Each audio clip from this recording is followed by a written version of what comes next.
Boys and girls, this is the Undisputed Era. Adam Cole, Kyle O'Reilly, Roderick Strong, and you're listening to Going In Raw, baby. Hey guys, this is Charlotte, and you're watching Going In Raw. Going In Raw. That sounds terrible. What's up? It's your girl, Sasha Banks, the legit boss, and you are watching Going In Raw. You like that?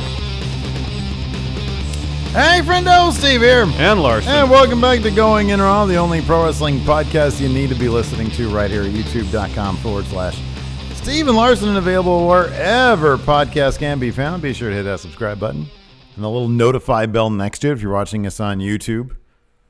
If you're listening to us on the audio podcast app situation, be sure to hit that subscribe button. Leave us a rating, review, or a comment. Brock Lesnar has returned. Weird show. To Money in the Bank. There was some good. Like, most of the matches are pretty good. Brock Lesnar's back, Larson. Yeah, that's on the bad side. What did you think of that finish? I mean, it wasn't what I was wanting to have happen. Okay. I don't think it's what a lot of people wanted to have happen. Man, that crowd, all the awesome people who joined us for our live stream, and thank you, by the way. Yeah, it's always a pleasure. So this is what we learned today. Vince still loves himself. Brock Lesnar. We learned what ASMR stands for because we did not know that before.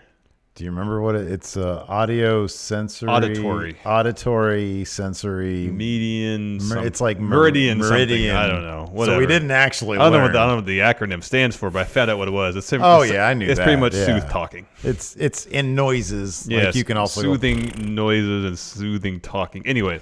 We learned that Vince thinks bad refereeing makes for a good storyline potentially. I don't think any of that. 100% a story. That's 100%. 100%. You have Jack Daddy Ref. So do you think on Monday on Monday and Tuesday on Raw? No, they're not going to address it going forward. It's a story for the show. This is the show alone. I don't know. Because you have Jack Daddy Ref who botched the finish the Mania match, the pinfall between Becky and Ronda. Then he botched the call on the Ray Joe match. And then for Becky and Lacey Evans, man, he did like 5 laps around to make sure both those shoulders were down. Well, yeah, I'd do that too if I was. He got fined. Yeah. Of course he's going to do that. No, that's totally within the context of this one show, a storyline, and they'll never mention it ever again. Okay. Yeah. Otherwise, I thought that it was the definition of an uneven show. Yeah. But the big news, of course, is Brock Lesnar is Mr. Money in the Bank. This is going to be a very temporary thing to get us to match at the Saudi Arabia show. To get to the Saudi Arabia, yes, correct. Which is in what? It's in 3 weeks. Yeah. Like, they couldn't find another way just to justify that match. Of course, they could have. I guess Vince just wanted that shock of Brock laughing while sitting at the top of the ladder holding that damn briefcase. All just to justify a match that's going to happen in 3 weeks' time. Yeah. That's long-term booking for Vince. Yeah. Well, it's a shock moment. I think the shock moment is more the thing that he totally really likes. And I know, and I think, but there's a consequence because of that. In this case, is rather than having potentially interesting storylines going for the next year around that briefcase, we get a match that's going to happen in 3 weeks. Mm-hmm. I'm trying to think. Last year, Braun, he held that thing till SummerSlam, which was a matter of a couple months because Money in the Bank was in June last year, and Alexa cashed in night of that night. Yes. So yeah, a lot of people were upset about the Brock Lesnar thing. I'm really bummed out. I thought that 3 people in particular had a spectacular men's Money in the Bank match. I thought the women's stuff was really, really well done. Mm-hmm. I thought it was really, really well handled. I thought that was sort of a missed opportunity for Bayley to come out of it with a bit more complexity to her character if she cashed in on Becky Lynch. Or I think if she'd cashed in before Becky's match with Charlotte had come to a conclusion, I think especially then you have all 3 of them potentially involved in something. It's so much, that's true. It's so much more like morally compromising if you cash in on somebody after they've won and are thoroughly beat up. Yeah. I thought that could have been interesting, but either scenario would have been interesting. And then on the men's side, like Mustafa Ali, Finn Balor, Andrade, and especially Andrade, I think were the 3 guys who were the MVP of that match. But none of that matters because Vince just Sucks the gave air us out of the building. Brock. And Brock comes down and gets that briefcase. There's and he's not going to do he's just going to. Paul Heyman will just come out on tomorrow and say this is happening at Super Showdown. Which begs the question: he's not getting that title back, is he? I'd be surprised. But then Foley's going to announce some mystery title tomorrow on Raw. That is going to be. Although that's going to be a Saudi Arabia. That's going to be. So they did the Braun title last year. I don't know why they wouldn't just whip that title out again as the annual big battle royal. Oh, that was the greatest Rumble. Maybe the Saudi government liked that so much that they want to do an actual title for the Rumble. I wonder if it's going to be some sort of thing where it's. Is there any chance this is not related to the Saudi government? Yeah, there's a chance. What title could it possibly be then? I have no idea. I wonder if it's going to be a thing where they had greatest Rumble, you get a trophy and a title. And then at the November show, it was the best in the world tournament. Yeah. Or the World Cup determined the best in the world tournament. Yeah. Trophy. Yeah. I wonder if this battle royal maybe is going to be some kind of combination thereof. And they're going to, if they actually award a title to the winner of it, if we see it past that show in the Raw afterwards, I'd be very surprised. But if they're going through the pageantry of having Mick Foley come out and introduce it, it better stick around, but I don't know what it would be. Just don't know. It's just another knee-jerk thing Vince does to say, oh, let's pop ratings. Oh, let's announce a new title. People like championships. What the hell is it going to be? Network title? Hardcore title? I mean, when you see Mick Foley, that's the first thing you think of. Mm-hmm. But they're not doing hardcore wrestling anymore. No, they're not doing hardcore. At least they're not going. If they are, they're not going to do it well. I would be very surprised. It would be awesome if they had the network title. I mean, talk about innovative. You've been talking about that forever. I think it's a terrific idea. Interrupt network programming to have a title defense. That'd be great. Mm-hmm, yeah, but that'll never happen. So yeah, I like in a nutshell, I thought it was just a very it was an uneven show.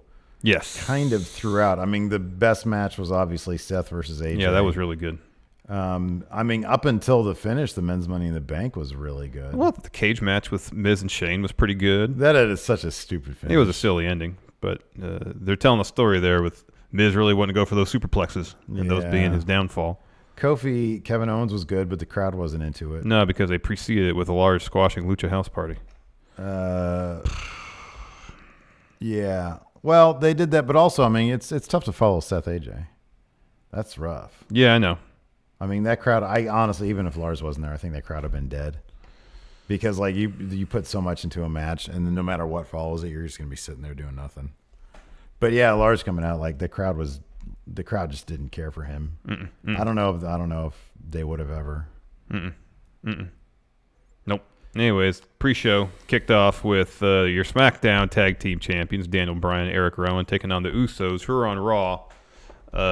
This, as far as I know, I don't think there's anything precluding this match from being a title match in the wild card rule bylaws.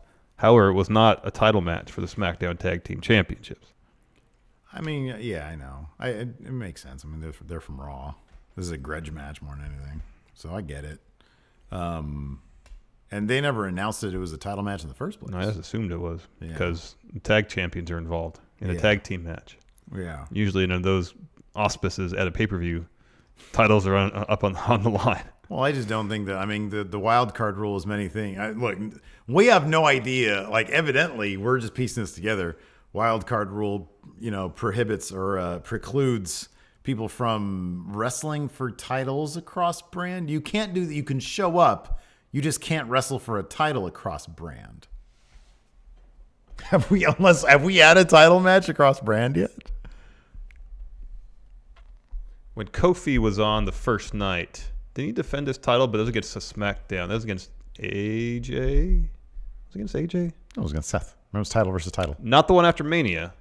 The night of the wild card rule when it was announced. Kofi was out there. He defended his title that night. Oh my God! It wasn't against. Was that against AJ? I think so. Yeah, because everybody was saying. Then I don't know. Don't have an answer for you. Was it a title match? Yeah, they said that was a title match. Okay, so fun match though. It was a fun match. Yeah, it was a good match. It was a really the good Usos, match. Daniel Bryan, Eric Rowan. Yeah, it was a fun match. This finish was a bit weird. Why you have your SmackDown Tag Champions lose? But I guess I didn't watch it. But Daniel Bryan did some sort of promo backstage at WWE. Crisis of confidence type thing. Yeah. Yeah. Because he took the loss. He got double splashed by the Usos. Got pinned. Yeah. It was a fun match, though. No, it was a really fun match. I actually, in this case, I probably would have put the cruiserweight because I think this was better than the cruiserweight match. Mm-hmm. That probably would have remained in the kickoff. I'm glad they got to be on the main show, though. Mm-hmm. I'm glad about that. That just seemed a foregone conclusion. Oh, I know. That was the most kind of obligatory title defense we've seen in a while. After that, we had, to kick off the show, we had the women's ladder match. Mm-hmm. This was a lot of fun. There looked like there was a bunch of actual ladder awkward hitting moments and some of the women being like, ah. Yeah. Some actual one of them is Bailey took a point of the ladder to her hip and it took a chunk out of her. Yeah, I got a chunk taken out of her. There's later on, which we'll play into it later in the match. Mandy hits Carmella on the knee with the ladder, and the way Carmella sold it at first, like, oh shoot, she might actually be really hurt. Well, okay, here's the thing though. The reason why I thought it was a work when I saw it was because it's how somebody would react in practice or something.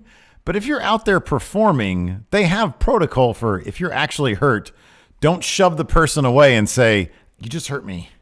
Well, she said, get off me. Yeah. But even when there's a worked injury, that doesn't happen. It seemed to be kind of a weird kind of middle ground between kayfabe and shoot, where she's like, get off so I can get out of the ring. Yeah. Because it happened twice, and it was really awkward. And Mandy was standing there like, okay, what do I do now? Yeah, exactly. It seemed very awkward. Because you're supposed to attack the person. Like, if you injure them, you're supposed to keep on injuring them and keep on attacking them. But, yeah, she kept on shoving her off. And so, yeah, Carmella left the match. She was taken out by the refs and trainer. And so she was out. And, yeah, like you said, I mean, they did a good job of creating some doubt in our head. Oh, is this real? Is this fake? Yeah.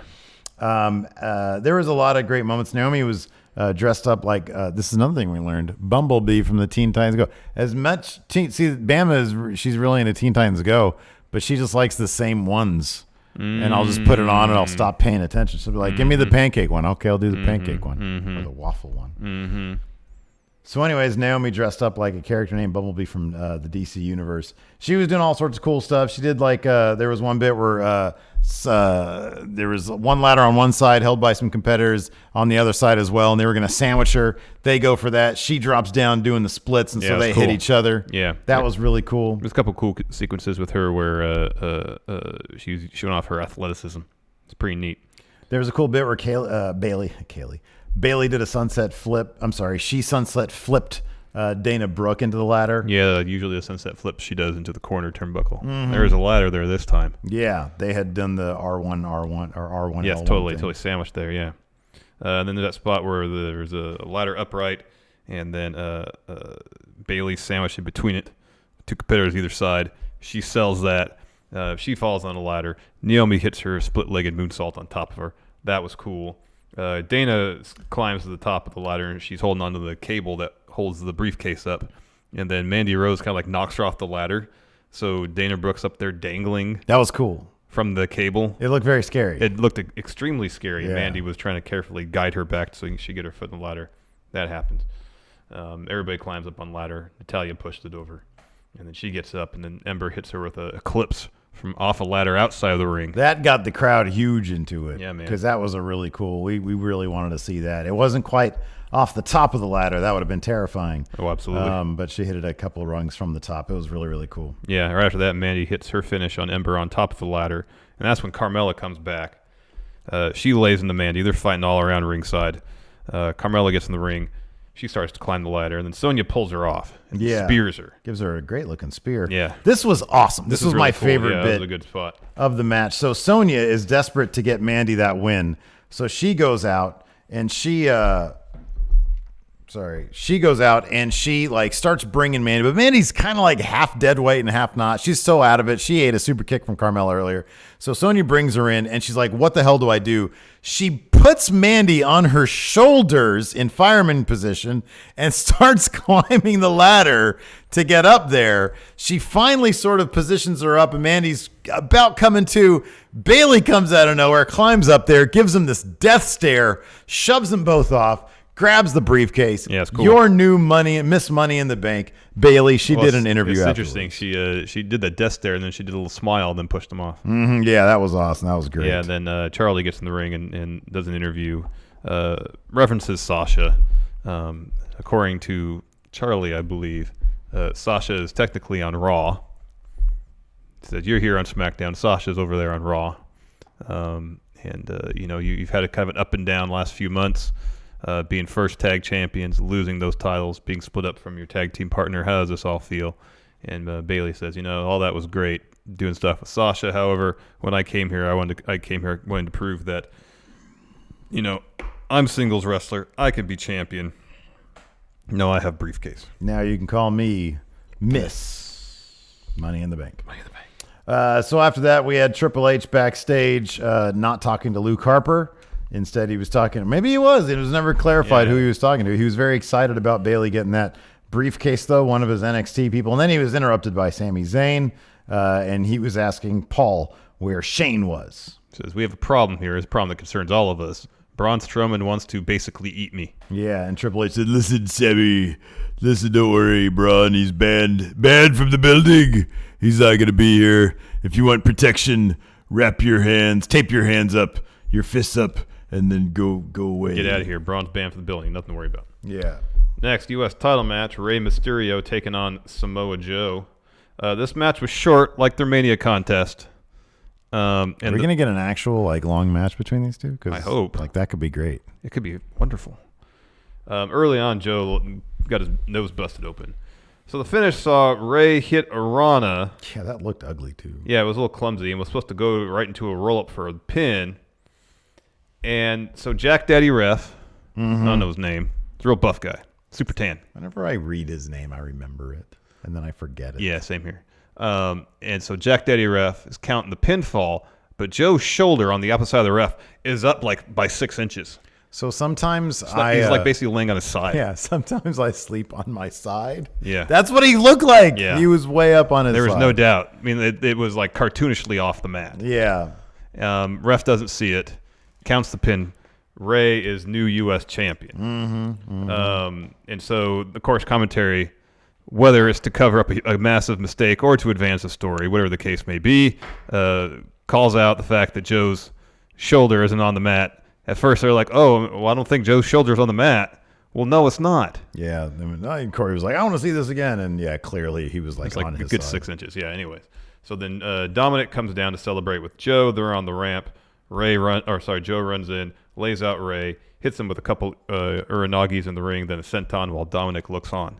Yeah, Dominic needs to sack up and go help his little tiny dad. As far as I know, Rey was training Dominic to be a wrestler. This hasn't been introduced storyline-wise. But hey, training or no, you got 2 fists. You've seen plenty of action movies probably. Yeah. That's all the training you need these days. Get in there. Agreed. And lay your body over your dad. Yeah. Yep. Take off your shirt, square up. Yep. You might get choked out. At least you can You're say defending the honor of your father. You got to take that beating. If you expect one day to dad to give you his mascaras, you're going to need to start proving your mettle. Son. Yeah.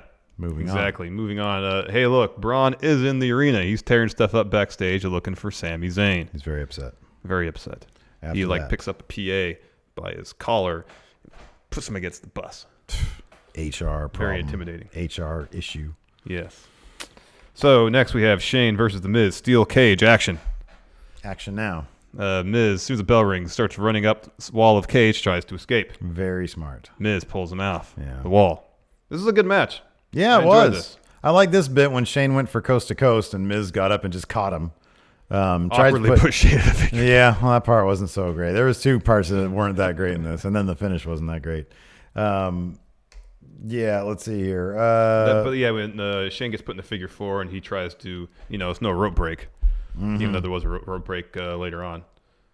It wasn't Jack Daddy referee this match, so that was or was it? No, it was not. They wouldn't have done back-to-back matches. No, they wouldn't have. Interesting. Anyways, so Miz puts Shane in the figure 4. Of course, no rope break to break up the submission hold. So Shane tries to crawl to the door to escape through it. Miz pulls him back in, but as he does so, Shane brings a chair in with him. Eventually, Miz gets that chair. Was Jack Daddy either of these matches? He was the Joe Mysterio one. I'm pretty sure. Joe Mysterio one? Yeah.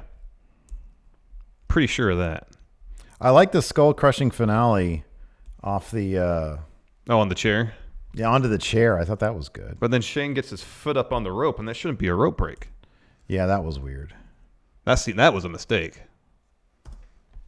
Yeah. That was definitely a mistake. Or it seems like it should be. I don't know. It was a weird spot. Anyways, Miz goes for like a top rope skull-crushing finale. Shane just pushes him off. Shane falls off too. Shane tries to climb out of the cage, and Miz hits him in the leg with a chair. He climbs up. They start brawling. Oh, I don't even have to see his face to know it's Jack Daddy. Okay, so who refereed the Joe match? I thought that was Jack Daddy too. That's Dominic right there. No, that's Dominic right there. See if there's pictures. Yeah, I know. Because if it's not Jack Daddy, then that kind of throws my... Oh, here we go. That kind of throws my theory out the window. I thought it was Jack Daddy. Nope. Oh, okay. Yeah. Who is that? I don't know that guy's name. Well, Jack Daddy did mess up the spot in the other match, though. So He maybe messed up. the spot in the cage match with the rope break. He did the rope break, and then he did the Becky non-pin thing. So I guess that is just a reference to the WrestleMania thing. Seems like it, yeah. That's how I took it. Yeah. Well, I took it. I honestly took it either as that. I think that straight up the dude. Number one, if he messed up the rope break thing, then he probably got chewed out and then was sent back out there, and he's second guessing himself left to right. That's crazy. Yeah, that's weird. Anyway, so much for my theory. I thought that was Jack Daddy. It's back-to-back matches. Easy to get confused. It's a long day. So they're brawling on top of the cage. And then Miz pulls Shane off. And then rather than escape, Miz tries to hit a frog splash, which didn't look that great. Anyway, Shane kicks out. Shane puts Miz in his weird triangle submission. Miz reverses into a pin. Shane kicks out of that. And then they're back brawling on top of the cage. And Miz is just intent in superplexing Shane off the cage. And last time he superplexed Shane off of something, it was at Mania, and he lost the match. Yeah. So he keeps on trying to hit that. Well, maybe he thinks that he's going to get different results now. What's the definition of insanity? Doing it over and over again, expecting different results. Yeah. But he's only done it once. This is twice. And maybe now he'll learn his lesson. So anyways, he goes to superplex, and then Shane just kind of slips out of his shirt and falls to the ground. What about if you don't succeed, try again. So he has one more try. He's got one more try. Until he has to learn his lesson. Exactly. So Shane slips out of his shirt. You get to see all of Shane's beef. I thought his beef was awesome. I know, and I think that completely justified the finish of the match in my mind.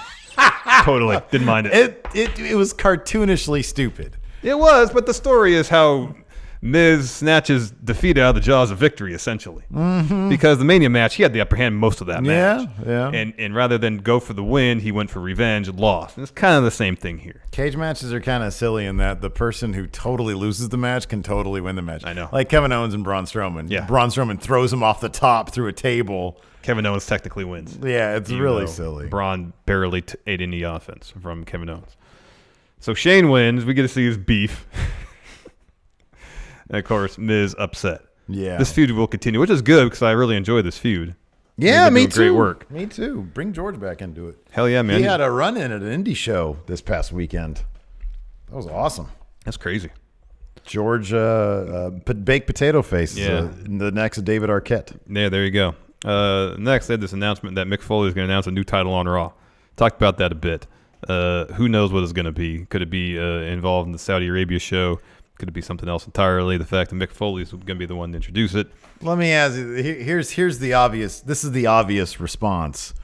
Regardless of what the title's going to be, it's not going to be a reaction of, "Oh, that's cool."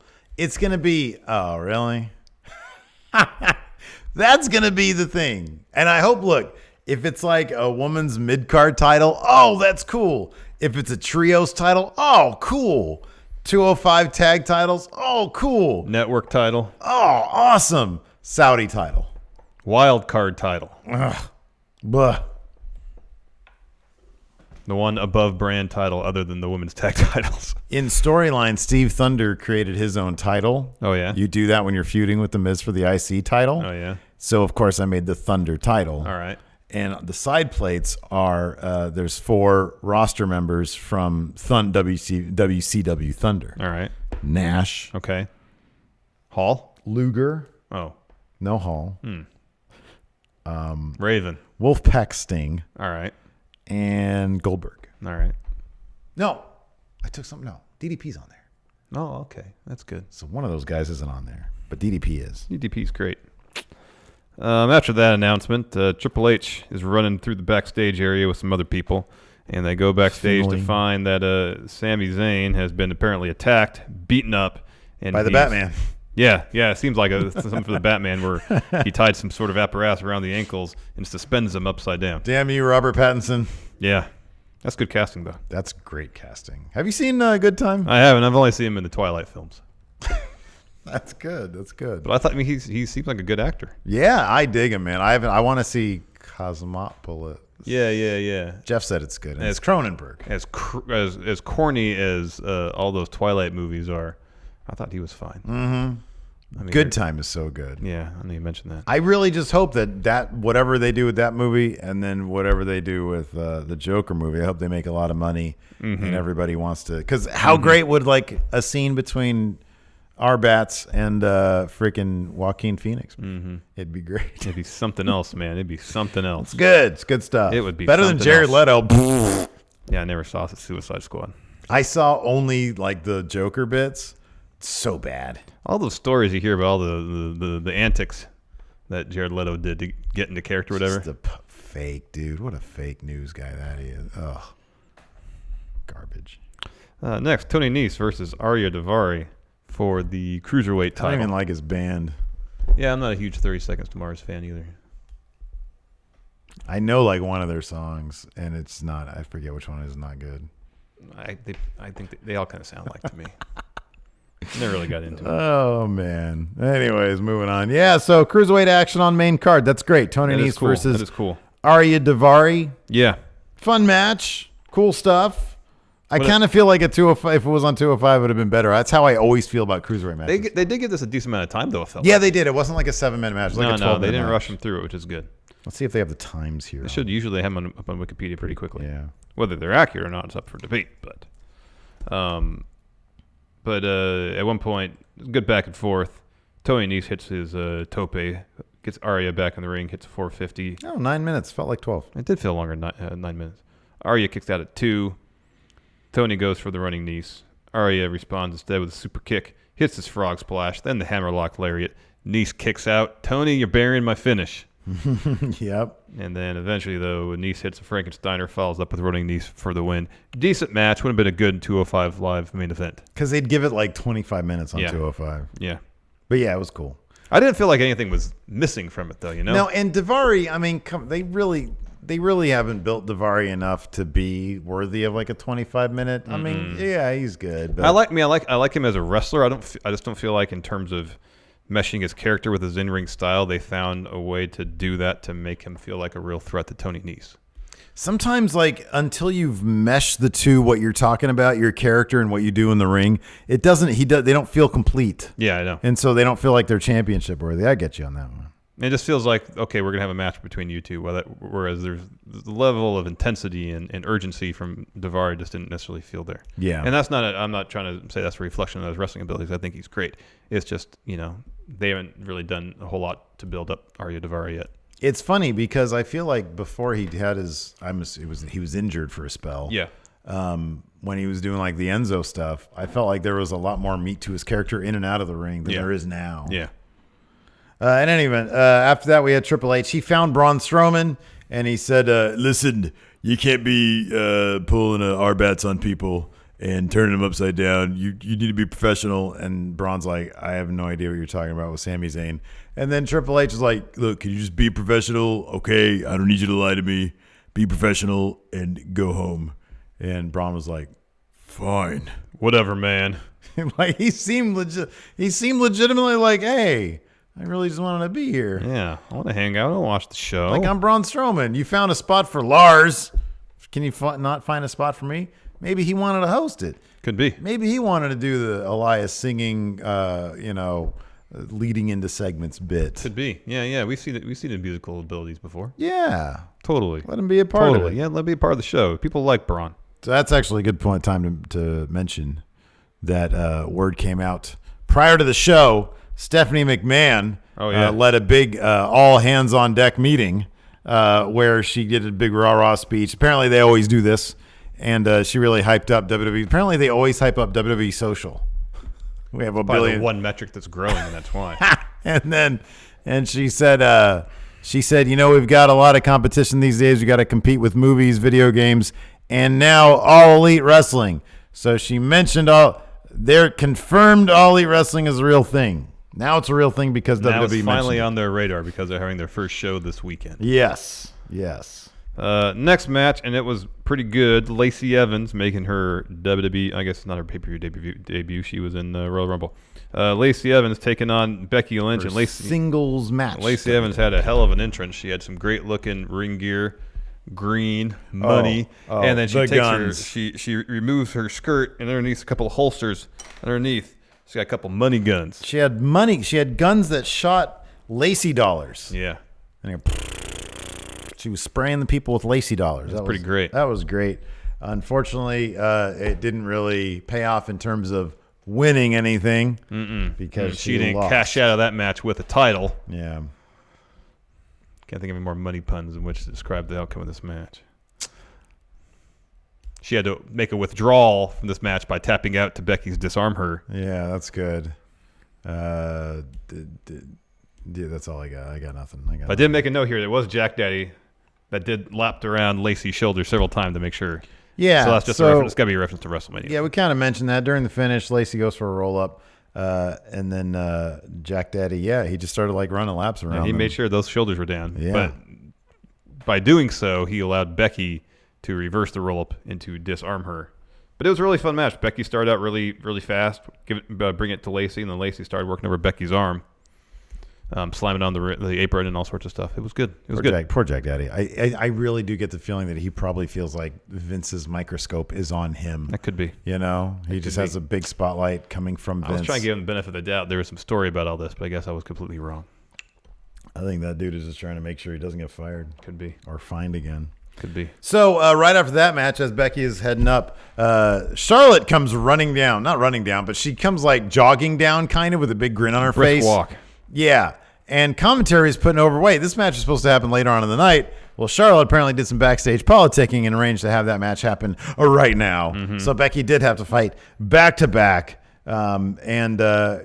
Charlotte won because Lacey Evans is still hovering around there. Yeah. Or she came back. Yeah. Delivered while one sequence where Becky was sort of up against the ropes. Lacey, and the ref wasn't paying attention. Lacey gives her the woman's right. Yeah.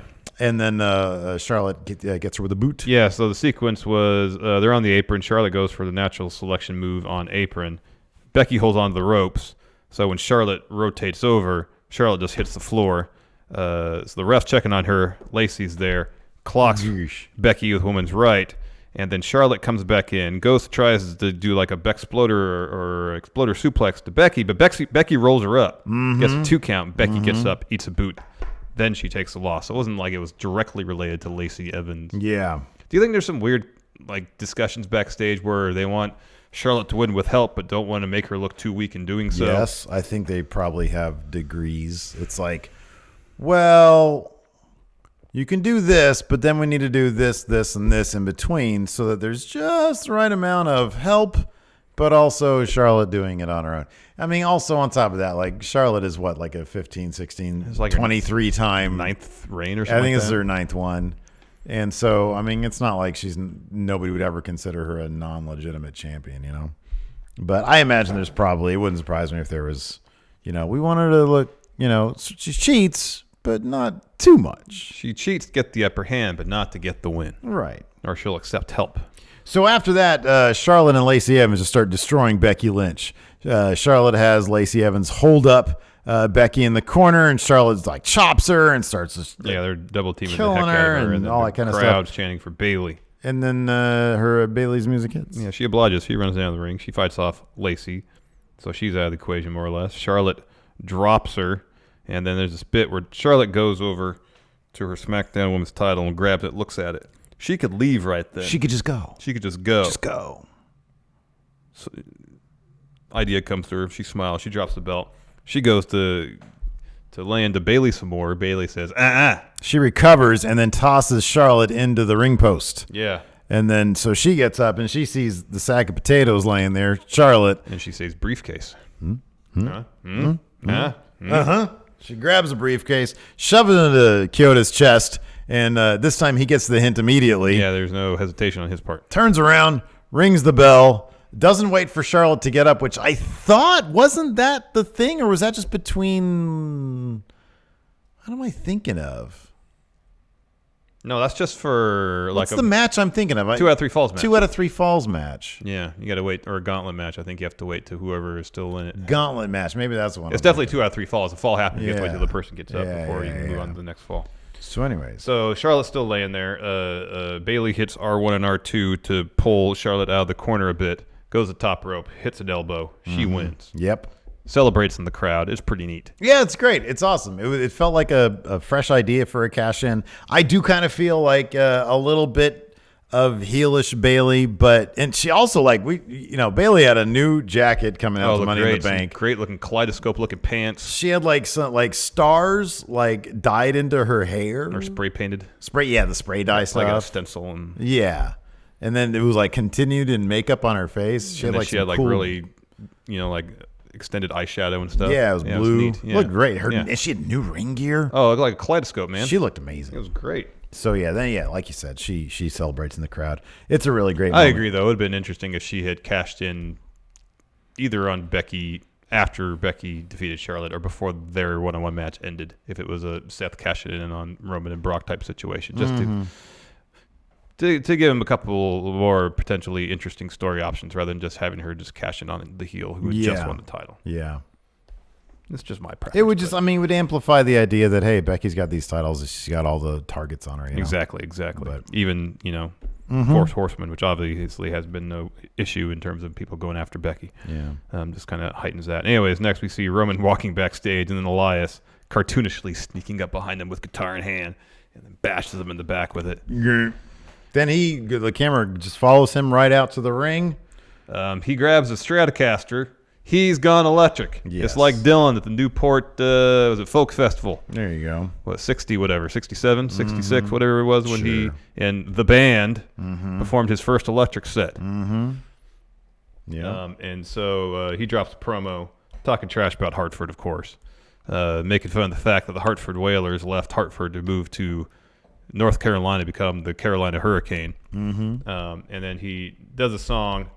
I kind of feel like with the new electric guitar that he should have shredded some metal, but he does kind of like a bass. He pretty much did the same thing he would do on the acoustic, just on the electric. That's the one bit I didn't see because I ran. And it was probably one of his weakest songs to date. Interesting. I feel like. Interesting. I feel like the how he approaches his music on the acoustic is fitting for that. But if you got a Strat in your hand, mix it up a little bit. Sure. That's just my take. Sure. Bust out some metal. Just something different. Yeah. Something a little different. So anyways, he wrapped up, and then he goes up the ramp, and Roman Reigns' music hits. He comes out, gives him a Superman punch, gets him back in the ring. The bell rings. 10 seconds later, Roman Reigns has won. Yeah, he hit him with one spear, match over. After that, we had AJ Styles versus Seth Rollins. Oh, man, this was great. Match of the night action. Oh, yeah, without a doubt. I did not think I would ever see a stomp get reversed into a Styles clash. That was awesome. And yet we saw it. I thought the stomp into RKO was the most we'd ever see with that, but wow, that was great. Yeah, so Seth goes for the stomp. AJ catches him and seamlessly somehow gets Seth's foot off his back shoulder area and has You know, So it's here, and then he goes up. and just grabs him. It's And holding it's on to him right here. here, gets him in position, drops him with the Styles Clash Yeah. kick out. Even before that, the match was really good. Yeah, before that, like he tried to go for a Styles Clash on the apron. That was a cool moment. Yeah, there was a lot of cool stuff going on. Yeah, a lot of good storytelling going on. Saw a calf crusher from AJ on Seth. So it's the second half of the match. Seth was selling a leg. Finished though, saw Seth catch AJ while he's doing a phenomenal forearm, grabs him, hits that cool knee, ripcord knee, whatever they call it.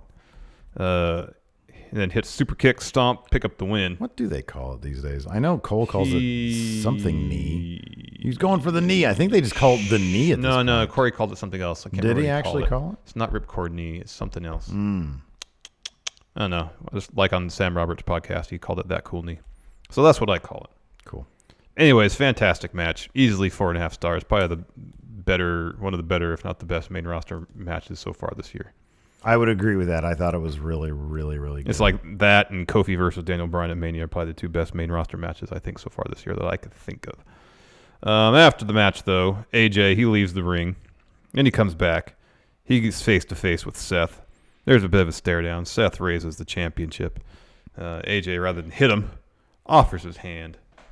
Seth shakes it. Shake my hand. They're friends again. Shake my hand. Respect. Hopefully they went out and had dinner afterwards like they did 13 years ago, I'll whatever go it get was, you dinner. after their first match. I love that story. If you haven't seen that Seth Rollins, was it 24, the documentary about him coming back from his knee injury, tells the story how he had a match against AJ in his early days in the ring, and afterwards AJ went and bought him dinner. And he says, that's something that I want to do. I'm going to pay that kind of stuff forward. So now Seth is going to buy him dinner? No, I mean, ideally, Or Seth. he's going to buy like Mustafa Ali dinner. Exactly. Yeah, okay. Some young, up-and-coming talent. I still think that Seth should probably get AJ Styles like a taco or something. Well, I mean, just because Seth is doing, the paying it forward thing to the younger talent doesn't mean he can't also go and buy think he AJ can do dinner. both. They're not mutually exclusive I think he things. can do both. He can do both, obviously. I mean, I think Seth is making more than enough money to go and buy AJ a nice steak dinner somewhere in Hartford, Connecticut. I don't know, man. WWE doesn't have that AEW money. No, they have USA and Fox Network money. Oh, that's the best money. Not that TNT. I'm only paying for your production cost money. It's still a pretty serious chunk of change. Kofi Kingston and Xavier Woods had an interview after that. Of course, Kofi is your WWE champion. Oh, yeah. He said, I don't think that Kevin Owens is all that wrong when he says I needed the New Day to get this title. I love them so much. And then Xavier Woods was like, don't sell yourself short. It was in you the entire time. We just helped you unlock your potential. Yeah, so we all thought this match was going to happen next, but Lucha House Party came out. which I love Lucha House Party, There's a time and a place for a Lucha House Party, but though. it's usually a kickoff 205 Live. That's pretty much exclusively, and then sometimes On to embarrass Raw. the Revival. Well, I don't really care for them embarrassing the Revival, but they can put on some quality matches on Raw. But when there's no announced match happening that we're aware of involving Lucha House Party, it's shocking when I they need to show be up in on the our know. television. I want to be in the know. Exactly. And so we're like, okay, well, I mean, they're good. They're a good team. This could be interesting, but something fun. And then, of course, those joining us for our live stream were probably ahead of us. And so you caught wind of who their opponent was going to be, and you groaned. And I said, what? And you said something like, well, just wait. And then as soon as I said, who do you think it would be that would make me groan? And then as soon as you finish that sentence, dude, it's like, oh, Lars gosh, Sullivan. it's Lars. Yeah. Ugh. So he just comes out. He destroys all three members of Lucha House Party. There's no match. He just destroys them. Yeah. First Graham out a leak. Tries to fly onto Lars. Lars instead grabs him, hits freak accident. Lars gets busted open on a headbutt. Yeah. Oh, Lindsay does the same thing. He tries to jump over the top Right, rope. He yeah. catches him, body slam. Yeah. Lars gets in. His head is bleeding all over the place, which actually looked kind of cool. So the crowd was already exhausted from that last match, and it's obvious that Lars doesn't do it. This kind of thing is so predictable. It does nothing for anybody. So the crowd just wasn't going to be into it. No. I mean, even if Lars was neutral in terms of the message board. I don't know how many people in the crowd can keep up with the message board stuff. Yeah, I don't know how many people. I don't know either. Even if it had nothing to do, it's lazy. It is. It's just not lazy. interesting. That's why I always insist. And granted, this is exactly a squash match. It's just a squash segment. The squash matches, I don't really find that interesting anymore because you know exactly what's going to happen. Mm-hmm, sure. But at least if you have squash segments against local enhancement talent, you get to see local enhancement. That's talent. exclusively when I'm okay with squash matches, when I get to see some weirdo that I've never seen. Like when I get to see an Adam Mayhem lookalike. Then I love it. Because it's like... But that has nothing to do at all with the mechanics of a squash match. It's just Sure. seeing what interesting talent exists in these regions. The last time they actually did interesting squash matches was with Braun, when Braun was demanding more and more opponents. And then next week you get 2 people, and then you get 3 people. And they're all local competitors. And it was like, oh, that's a lot of fun. But it just, the crowd doesn't care anymore about that stuff. Nope. Like, it feels like just yesterday we saw the stuff with Braun. Yeah. And Ellsworth. Yep. So anyways, yeah, Lars hits a sit-down powerbomb at Kalisto. That's it. That's the end of that segment. After that, we had Kevin Owens versus Kofi Kingston. This was a lot of fun. The crowd was just dead because of the AJ, Seth, and Lars segments. Segments, matches, whatever. This was still a lot of fun. There was a great bit. Kevin Owens hit a frog splash off the apron onto the ground. That was cool. Kofi, I love when Kofi does the thing these days when he like just sort of jaunts up the apron, steps, turnbuckles, top rope, and he like goes flying off. And then it always gets reversed. Yeah, I know. Well, that happened a couple times. The whole story of this one for Kevin Owens, at least, was he was just working over Kofi's back, setting up for a powerbomb. Where'd you leave off here? I only read the first thing. Oh, okay. Yeah, Owens goes for a powerbomb, and then this was rough. They're kind of situated in the corner. Owens goes for a powerbomb. Kofi reverses it into a backdrop, and it looks like Owens almost landed right in his head. So I think he's supposed to land, kind of in the turnbuckle area. It's a cool spot where Kofi hits his double stomp on the apron. Tries to hit his trust fall off the top rope. Instead, he eats a super kick from Owens. Owens rolls him back in the ring, only gets a 2 count. Owens kicks out of an SOS, which is such a cool move. There's a great sequence there where Kofi tried to go for it. Owens reversed it, tried to go for a stunner. Kofi reversed it, hit the SOS. It was pretty neat. Owens catches the Trouble in Paradise, puts Kofi in the Boston Crab again, working over that lower back. Yeah. Shortly thereafter, he hits a pop-up sit-down powerbomb. Kofi kicks out. Owens goes for a stunner. Kofi counters with Trouble in Paradise, but Owens rolls out of the ring. And now if Sami Zayn hadn't been injured by, what'd you say? Our bats. Previously, this would have been the sequence, the instance where Sami Zayn would have come out and helped Kevin Owens win. Yeah. Instead, Kofi brings it back in the ring. Owens hits a stunner. Too close to the rope, so Kofi puts his hand out, grabs the ropes. Somebody tweeted this out. Steve Carrier tweeted this out. What if Brock Lesnar defeats Seth Rollins in Saudi Arabia for the Universal Championship, but then cashes in the actual Money in the Bank on Kofi and wins both of them and unifies the titles? Because Fox and USA wants they both want Brock. Or they both want, like your biggest person. We'll cross that bridge when we'll complain when we get there. Yeah. So, anyways. Actually, that'd be kind of cool. I think it'd be cool if it was someone other than Brock. Anyways, like you want to make a star out of somebody. Do that. Yeah. Well. Anyways, back to the action here. Owens takes off Kofi's brand new Jordans, some Jordan 33s, bright red. They look great. They look awesome. And it's like tosses them to the announce table area. Hopefully one didn't go into the crowd, or if it did, someone would nice enough to return it to Kofi, because I'm sure those shoes aren't cheap. He goes up the top rope, goes for a swanton. Kofi gets his knees up. Boy, that looked rough. Yeah, that always looks rough, man. I don't know how those guys do that. And then hits Trouble in Paradise for the win. Yeah. He successfully retains. Really cool match. Really cool match. Told a good story. Yeah. After that, we had finally the men's Money in the Bank ladder match. This was, like we already said, tons of fun. All sorts of great spots with Andrade, Mustafa Ali, Ricochet. Finn took a beating. Finn took a couple of there was that one spot with the sunset flip. So Finn's on one side of the ladder, Andrade's on the other. There's a ladder that was set up parallel right here between the rope and the ladder rung. And Andrade flips over, sunset flip, and hits Finn with the power bomb on the way down. And like the ladder sort of collapsed a little bit and bounced. Yeah. So I'm thinking that took a lot, but regardless, he's going to wake up hurting tomorrow. Oh, because there was that. Yeah, there was like 3 more. Baron choke slammed Finn right into the top corner of the ladder. And this is all after Randy Orton had already. I think Finn was one of them. Yeah, did the belly to back on the table. Yeah. Yeah. And then Drew suplexed Finn onto a ladder. Yes. And then did the reverse Alabama slam with Andrade onto Finn. Yeah. While he was still on the ladder. So Finn took a beating. He took a beating. But that sunset flip spot was ridiculous. Yeah.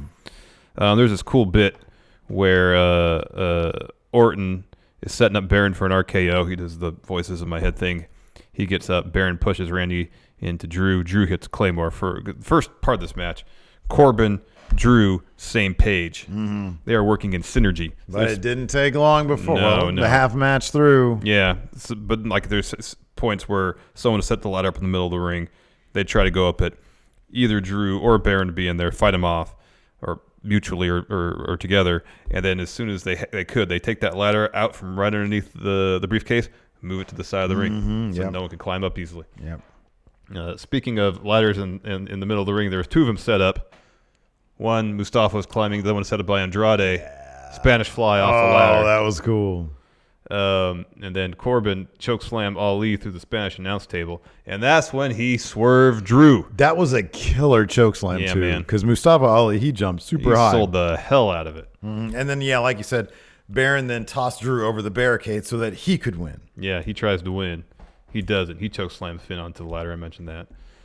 Ricochet goes for a suicide dive. Baron catches him and transitions instantly into a deep 6. But by that time, Drew was lying in wait. Lays out Baron with Claymore. Back in the ring, I mentioned Drew suplexing Finn the ladder, then follow that with the Alabama slam with Andrade onto him. And then earlier on the match, Drew set up a huge ladder and set up with one end on the apron, other end on the announce table. He just throws Ricochet through it. Mm-hmm. Drew gets back in the ring, starts to climb the ladder. Randall Orton comes in, pulls him off the ladder. One fluid motion, hits an RKO. And then Corbin tosses Orton out of the ring. He starts to climb the ladder. Ali gets in there. He climbs up and basically over Baron. Yeah, he sort of uses Baron as ladder. He kicks him off a little bit. They eventually tumble down to the mat. And then Ali hits a Hurricane Rana, sending them both outside. He gets back in the ring. He climbs up the ladder. He's at the top. He's reaching for the briefcase. People are just like, oh, man, there's nobody left. He is going to win this thing. Yeah, there's Brock Lesnar left. Hey, he was running, though. Yeah, there was urgency at least. There was urgency. He ran out there. He, tossed one ladder on a camera guy, another ladder over. He gets in there. Tosses Mustafa's ladder over. Mm-hmm. So I know it's kind of, and I've seen some people bring this up, that Mustafa Ali's up there. He's at the top of the ladder. You mentioned this during the show, just pull the briefcase off before Brock gets to the ring.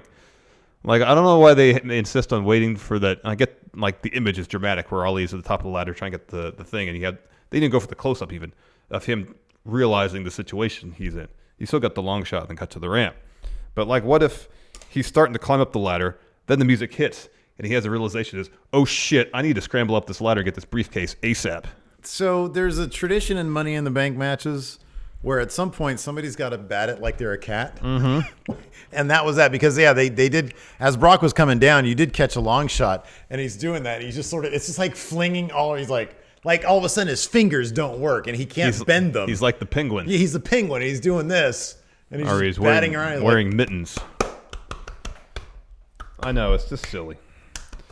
But no, I understand they're trying to go for the shot of him on the verge of victory, only to have Brock come up. I don't know. I thought it'd be more powerful. Then you can actually do some interesting camera work where he's the shot of him just slowly pulling himself up the ladder after sending Baron on the outside, looking around, realizing there's nobody else there. You should have gone to a pre-film segment. Yes, exactly. Should have made it in 2K19. Maybe make it up one rung slowly, have his music hits. Yeah. Brock's music hit and say, oh shit, I got to climb here. And then have him hurry to get up there. Yeah. Something different, a little more interesting. Anyways. Yeah. I like when they're a kitty cat and they're playing with the ball of it's string. a ball of yarn up there, yeah. They look at it and they don't have it. But regardless of how they photographed it, Brock's Mr. Money in the Bank. He gets up there. You can tell he doesn't like being at the top of that ladder. He gets that briefcase. But then he sits up there. He seems pretty comfortable at that point. Yeah. He just didn't like you're vulnerable when you're doing this and you only have one rung above. Right, exactly. Yeah. And so he got it down And then when he sat up there, he just started like mocking the audience. He and just stuff. wanted to be throwing up middle fingers to everybody. Oh, in that pretty audience. much, yeah. Or showing off the paycheck he just got backstage Yeah. with all the zeros at the end of it. So, yeah, it was definitely unexpected. People were pissed off. Maybe that's the reaction Vince wants. Nobody, I don't know. Here's the thing, though, about Vince. So he wants these, shocking moments. I just felt like that moment was worthy of a burp. Yeah. Brock winning. Yeah. So he wants these shocking more of a moments, fart. knowing, I would assume, that the crowd is not going to be happy about it. Yeah. So the crowd is booing that. He probably thinks, oh, this is heel heat for Brock. Problem is, it's not heel heat for Brock. That's people booing the decision-making process of Vince. And maybe not exclusively, but I think a large portion of people is like, oh, gosh, we deal with Brock again, really? And not in terms of like, oh, we don't want to see Brock. We're tired of Vince bringing Brock out, nonetheless. So Vince does this. There's a solid portion of the audience that's probably thinking, gosh, we don't want Brock out here. Damn you, Vince. And then if what dude that called him the Wade Keller show is true, that Sammy, even though I've heard that disputed, that Sammy's character is Sammy's creation. If Vince has any hand in coaching Sammy's promos, telling people to essentially sit down, shut up, and enjoy the show I put before you, like is he just really that out of the loop? Does he have no I know he is to an extent, but does he have no comprehension that there's essentially company heat? That he hears people booing and he thinks, oh, this is great. There's all sorts of heel heat on Lesnar. And it's not all for Brock. I just feel like a lot of it's like people are just fed up with Brock being trotted out there. I don't know. I mean, are we? Yeah. And I also I actually kind of agree with you that a lot of the boos we saw in the arena tonight were kind of tired of seeing this, because it was just like, oh, we thought we were done with you. Mm-hmm. And the reason why I say that is because even if it was a bad guy, if it was a heel that came back, even if it was like John Cena, who like has been shoved down our throats endlessly, people pop for surprises almost across the board, regardless of who it is coming out. Mm-hmm. When they boo Brock Lesnar, which was a massive surprise, nobody saw that coming. No, we didn't heard anything about that. No, nothing. And even in the betting odds, Drew McIntyre was favored to win as of yesterday. So Brock comes running out, and they're already booing that. That's pretty shocking. Usually any surprise will get cheers, regardless of who it is. This is Brock, and they were booing the crap out of him. And I kind of agree that it probably was. I generally don't like to say, oh, they're booing because of this or because of that. The common sense kind of tells me I don't think they were booing because they don't like Brock. Surprises across the board. I mean, it's cash-ins. If it's a bad guy, they don't care. If the bad guy does a successful cash-in, people like to see exciting stuff, and that's they love exciting. It. They love that kind of stuff. They like surprises. Yeah, and they like seeing history happen, exciting stuff, and whatnot. Yeah, this wasn't exciting. You just see Brock come out, it's like, oh gosh, we have to go through this again. Yeah, it was surprising though. I mean, it's I don't know. There is a part of me. There is a part of me who. I mean, Mustafa winning would have been fantastic. It would have been great. Drew would have been predictable. We both chose that because it seemed like the safe choice. Mm-hmm. That would have been predictable. There's a part of me that appreciates this on the level of it being unpredictable, but it's unpredictable, but it's not an inspiring bit of unpredictability. I think it just smacks of further desperation. Oh, totally. I mean, I honestly hate putting it that way because it's like, but when the WWE, when they have like a bounty of things happening and things are really exciting and stuff, and then they bring Brock in to sort of as a complimentary piece. Mm-hmm. But once again, he's fighting for the end. I mean, we're not going to be watching the Saudi show, and that's probably where he's going to be doing it. But yeah, I don't know. I mean, the way they booked that last Saudi show, it was a fairly consequential show. I mean, they used it to, at the very least, They use it to launch the Shane Miz storyline, which they still reference the Best in the World stuff.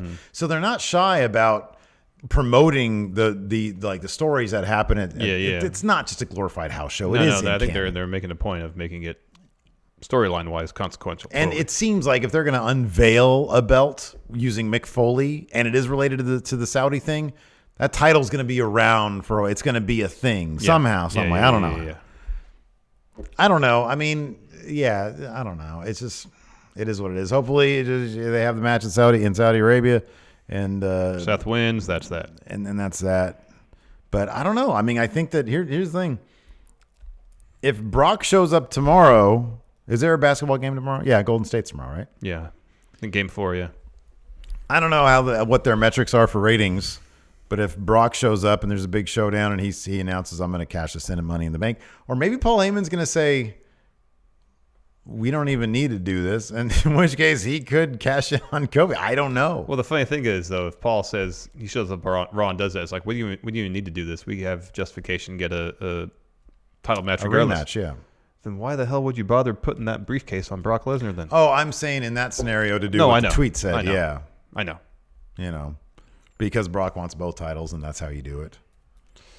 You know, which I'm not. Look, I'll be honest. I'm not convinced that would be a bad idea. Because if Brock Lesnar can bring in ratings by doing something so kind of big dealish, then I mean, who's to blame? Vince. I'm kind of playing devil's advocate here because I'm saying it's not anything I would like to see. I don't know if a lot of, just based on the reaction to this, him winning this, I feel like it's a thing not a lot of people would want to see. Well, the proof will be in the ratings. Yes, totally. The proof is going to be in the ratings, and if they tune in, then mission accomplished. If not, I don't know, man. I don't know. Then time to hit the reset button. Yeah, they got to do something. Yeah, I mean, they really do. They need to. We've talked about it. We talked about it yesterday on Countout. You can watch that right now. 10 things Vince can do to fix WWE. You know what? Oddly, one of those things was not. You know, we forgot to put on there. Have Brock Lesnar win Money in the Bank. Why didn't we think about that as a way to fix WWE? Because in my mind, that's not a way to fix anything. Smart guy. Not a way to fix a damn thing, Steve. All right. Anyways, thanks so much everybody for tuning in. Let us know what you guys think in the comments below. Do you think Brock Lesnar, Money in the Bank winner, good idea, bad idea? I know what your answer is going to be. It's going to be bad idea. Yeah. Anyways, thanks so much. Till next time, we'll talk to you later. Goodbye. Be a part of Going In Raw today at patreon.com/Steven Larson. Starting at $1 a month, you can enjoy Going In Raw ad-free, gain access to the daily 30-minute Going In Raw post show, exclusive merchandise, and so much more. Support Going In Raw today. Click the link in the description.